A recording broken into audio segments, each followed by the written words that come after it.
ရုတ်တိုက်လေယာဉ်တွေကဂျပန်တိုက်လေယာဉ်တွေကိုတကယ်ပစ်တော့မယ့်အလားလေဆာရောင်ခြည်နဲ့နှစ်ကြိမ်တိုင်ချိန်ရွယ်ခဲ့တဲ့ဖြစ်ရပ်ဟာအမေတန်စိုးရိမ်ဖွယ်ကောင်းတဲ့လုပ်ရဖြစ်ကြောင်းဂျပန်နဲ့အမေရိကန်ကာကွယ်ရေးဝန်ကြီးတွေကပြောပါတယ်။ဂျပန်ကာကွယ်ရေးဝန်ကြီးရှင်ဂျီရိုကိုအီဇူမီနဲ့အမေရိကန်စစ်မဲ့ရေးရာဝန်ကြီးပစ်ဟက်ဆက်တို့မနေ့ဒီဇင်ဘာလ12ရက်နေ့ကတယ်လီဖုန်းနဲ့ဆက်သွယ်စကားပြောတဲ့အချိန်ဒီကိစ္စကိုထည့်သွင်းဆွေးနွေးခဲ့ကြတာပါ။ဒါကြောင့်နှစ်နိုင်ငံအကြားနီးနီးကပ်ကပ်ပူးပေါင်းဆောင်ရွက်ကြဖို့လိုအပ်ကြောင်း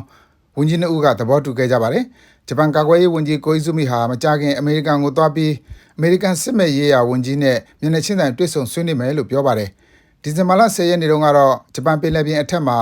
အမေရိကန်နဲ့ဂျပန်တို့ပူးတွဲလေတပ်စစ်ရေးလေ့ကျင့်မှုလုပ်ခဲ့ကြပါတယ်။ဒီလိုပူးတွဲစစ်ရေးလေ့ကျင့်မှုမျိုးဟာတာမန်အချိန်မှာအာရုံစိုက်ခံရလိမ့်မရှိပေမဲ့တရုတ်နဲ့ရုရှားလေယာဉ်တွေဂျပန်လေကြောင်းပိုင်နက်ထဲအထိဝင်ရောက်ပြီး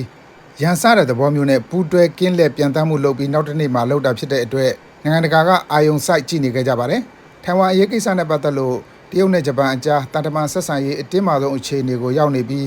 တရုတ်ဘက်ကဂျပန်ကိုစစ်ရေးအရချင်းချောက်မှုအကြိမ်ကြိမ်လုပ်ခဲ့တဲ့နောက်ခံအကြောင်းတွေရှိနေတာကြောင့်လဲအားလုံးကဒီဒေတာကိုအာရုံစိုက်စောင့်ကြည့်နေကြတာပါ။တရုတ်တနိုင်ငံထဲတင်မကပဲရုရှားပါလာတဲ့အတွက်အမေရိကန်ကသူ့မဟာမိတ်ဂျပန်ဘက်ကရပ်တည်ကြောင်းပြသတဲ့အနေနဲ့ B-52 ဗျူဟာမြောက်ဘုံကျဲလေယာဉ်2စီးကိုဆေလွတ်ခဲ့တာပါ။ဂျပန်ဘက်က F-35 တိုက်လေယာဉ်3စီးနဲ့ F-15 တိုက်လေယာဉ်3စီးစုစုပေါင်း6စီးနဲ့ရောက်လာတဲ့အမေရိကန် B-52 ဘုံကျဲလေယာဉ်2စီးနဲ့အတူအရှေ့ပင်လယ်လို့လည်းခေါ်တဲ့ဂျပန်ပင်လယ်ပြင်အပေါ်မှာလေ့ကျင့်ပြန်တမ်းခဲ့ကြပါတယ်။ဒီပူးတွဲလေကြောင်းလေ့ကျင့်ပြန်တမ်းမှုဟာ